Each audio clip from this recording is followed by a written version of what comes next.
ഇപ്പോൾ വരുന്ന വളരെ പ്രധാനപ്പെട്ട ഒരു വിവരം കൂടി നമ്മൾ പ്രേക്ഷകരെ അറിയിക്കുന്നു. അശ്വിൻ ഡിയാക്കോ, ഹരി അല്പസമയത്തുള്ള നമുക്കൊപ്പം ചേരും. മൊഴികളുടെ കൂടുതൽ വിശദാംശങ്ങൾ റിപ്പോർട്ടർ പുറത്തുവിടുകയാണ്. ഇയാൾ കുറ്റം സമ്മതിച്ചിരിക്കുന്നു എന്നുള്ളതാണ് ഏറ്റവും പ്രധാനപ്പെട്ട വിവരം. പനച്ചമൂട് സ്വദേശിയായ സുരേഷ് കുമാർ എന്ന ഒരു പെയിന്റിംഗ് തൊഴിലാളിയാണ് ഇയാളുടെ പ്രായം എനിക്ക് തോന്നുന്നത് 30 വയസ്സോ 50 വയസ്സാണ്. ഇയാൾ പറയുന്നത് പ്രകാരം പെൺകുട്ടിയെ ആക്രമിച്ചത് താൻ ദേഷ്യത്തിൽ താൻ ചവിട്ടി എന്നാണ് സുരേഷ് കുമാർ കൊടുത്തിരിക്കുന്ന മൊഴിയുടെ കൂടുതൽ വിശദാംശങ്ങൾ റിപ്പോർട്ടർ പുറത്തുവിടുകയാണ്. ഹരി നമുക്കൊപ്പം ചേരും. വാതിലിന് അടുത്ത് നിന്ന് മാറാഞ്ഞത് പ്രകോപനമായി, മാറാൻ ആവശ്യപ്പെട്ടിട്ടും മാറിയില്ല എന്നാണ് പ്രതി പറയുന്നത്. അങ്ങനെ വാതിലിനവിടെ ഈ ആലുവയിൽ പോയി മടങ്ങുകയായിരുന്ന ശ്രീകുട്ടിയും അർച്ചനയും ശുചിമുറിയുടെ തൊട്ട് സമീപത്തുള്ള വാതിലിൻ്റെ അവിടെ നിന്നത് പ്രതിയെ പെട്ടെന്ന് പ്രകോപനിതനാക്കുന്നു. കടുത്ത മദ്യലഹരിയിലായിരുന്നു താൻ എന്നുള്ളത് പ്രതി ഇപ്പോൾ പോലീസിനോട് സമ്മതിച്ചിരിക്കുകയാണ്. പെയിന്റിംഗ് തൊഴിലാളിയാണ് എന്നാണ് പ്രതി പറയുന്നത്. മുൻ ക്രിമിനൽ പശ്ചാത്തലം പോലീസ് പരിശോധിക്കുന്നുണ്ട്. പിടികൂടിയ ശേഷം കൊച്ചുവേളിയിൽ നിന്നാണ് പോലീസ് ഈ സുരേഷ് കുമാറിനെ പിടികൂടുന്നത്. ആ സമയത്ത് ഇയാൾ രക്ഷപ്പെടാനുള്ള ശ്രമം നടത്തുന്നുണ്ട്. ബലപ്രയോഗത്തിലൂടെയാണ് പോലീസ് കീഴടക്കിയതും.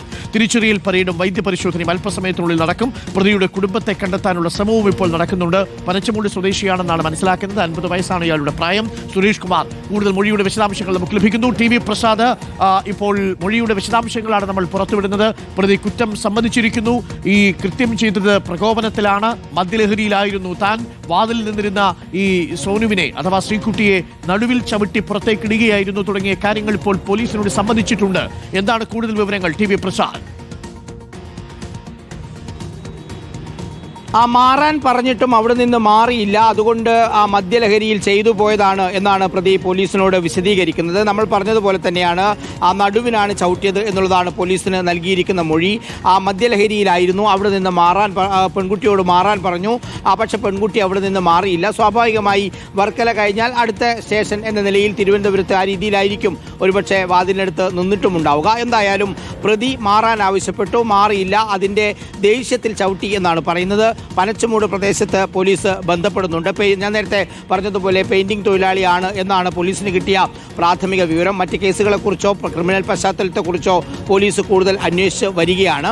എന്തായാലും ഇവർ തമ്മിലുള്ള ഒരു സംസാരം നടന്നിട്ടുണ്ട് എന്ന കാര്യം സ്ഥിരീകരണത്തിലേക്ക് എത്തുകയാണ്. പക്ഷേ നമ്മൾ ഇന്നലെ രാത്രി ഈ പ്രതിയുടെ പ്രതികരണം നമ്മളെല്ലാവരും തേടിയിരുന്നതാണ്. ആ പ്രതികരണം തേടുന്ന സമയത്ത് താനല്ല ചെയ്തതെന്നും അടുത്തൊരു ബംഗാൾ എന്നുള്ളതുമാണ് പ്രതി പറയാൻ ശ്രമിച്ചത്. മാത്രമല്ല ഇന്നലെ ഈ സംഭവം നടന്നതിന് ശേഷം പ്രതി രക്ഷപ്പെടാൻ ശ്രമിച്ചിരുന്നു എന്നുള്ള വിവരം കൂടി വരുന്നുണ്ട്. നേരത്തെ സഹയാത്രികയിൽ നിന്നാണ് അങ്ങനെ വിവരം കിട്ടിയതെങ്കിൽ അത് പോലീസ് കൂടി സ്ഥിരീകരിക്കുന്നു എന്നുള്ളതാണ്. ആ സമയത്ത് രക്ഷപ്പെടാനൊരു ശ്രമം നടത്തിയിരുന്നു എന്നുള്ളതാണ്.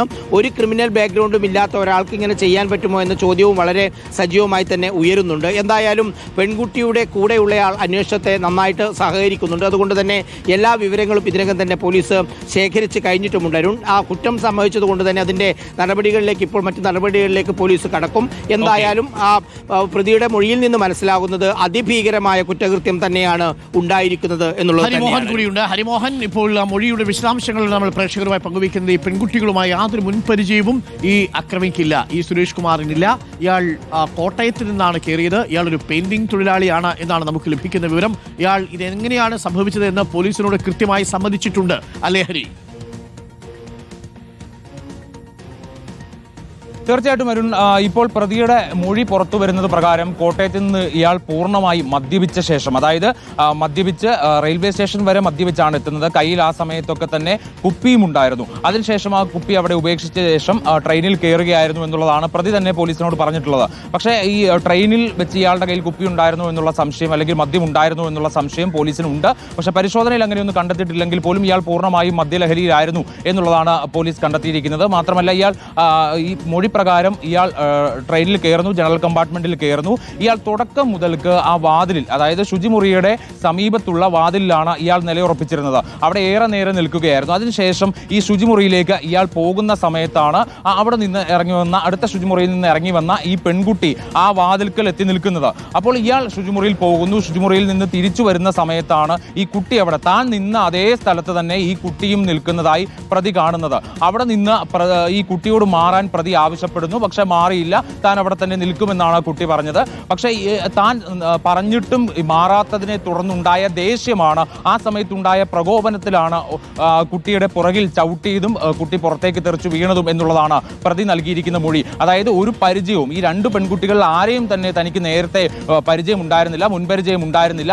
ആ സമയത്തെ ഒരു പ്രകോപനത്തിന്റെ പുറത്താണ് താൻ ഇവരെ ഉപദ്രവിച്ചത് അല്ലെങ്കിൽ ഇവരെ ആക്രമിച്ചത് എന്നുള്ളതാണ് പ്രതി മൊഴി നൽകിയിരിക്കുന്നത്. ഇതിനുശേഷം പ്രതിയെ പിടികൂടുന്ന സമയത്ത് പോലും പോലീസുകാർക്ക് കൃത്യമായി ഇയാളെ പുറത്തേക്ക് കൊണ്ടുപോകാൻ അല്ലെങ്കിൽ സ്റ്റേഷനിലേക്ക് കൊണ്ടുപോകാൻ പറ്റാത്ത സാഹചര്യമായിരുന്നു. ഇയാൾ കുതറി ഓടി രക്ഷപ്പെടാൻ അടക്കം ശ്രമിച്ചു എന്നുള്ളതാണ് പോലീസിന്റെ ഭാഗത്ത് നിന്ന് ലഭിക്കുന്ന വിവരം.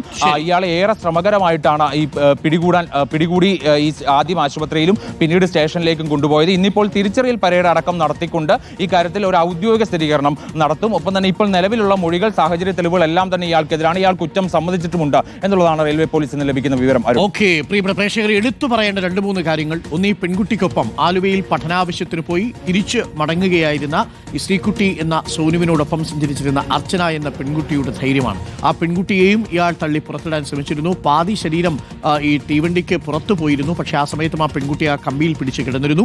ഒപ്പമുണ്ടായിരുന്ന മറ്റ് യാത്രക്കാരാണ് ഈ കുട്ടിയെ രക്ഷിച്ചത്. ഒന്ന്, കൂടെയുള്ള യാത്രക്കാരാണ് ഈ പ്രതിയെ പിടികൂടാൻ പോലീസിനെ സഹായിക്കുന്നത്.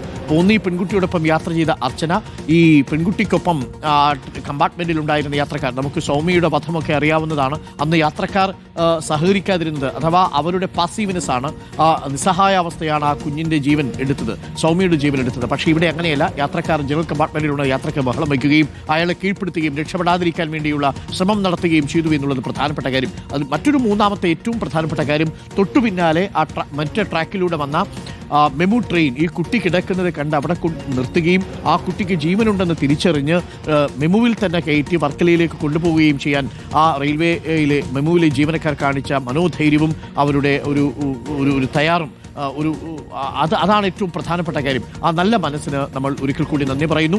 ശ്രീകുട്ടി ജീവിതത്തിലേക്ക് തിരിച്ചു വരികയാണ്. ആസന്ന നിലയിലാണ്, വെന്റിലേറ്ററിലായിരുന്നു, ഇപ്പോൾ ICUവിലേക്ക് മാറ്റിയിട്ടുണ്ട്. നമുക്കറിയാൻ കഴിയുന്നത് 48 മണിക്കൂറിന് ശേഷം കൂടുതൽ വിവരങ്ങൾ പറയാമെന്നാണ് ഡോക്ടർമാർ പറഞ്ഞിരിക്കുന്നത്. പ്രതി കുറ്റം സമ്മതിച്ചു കഴിഞ്ഞിരിക്കുന്നു.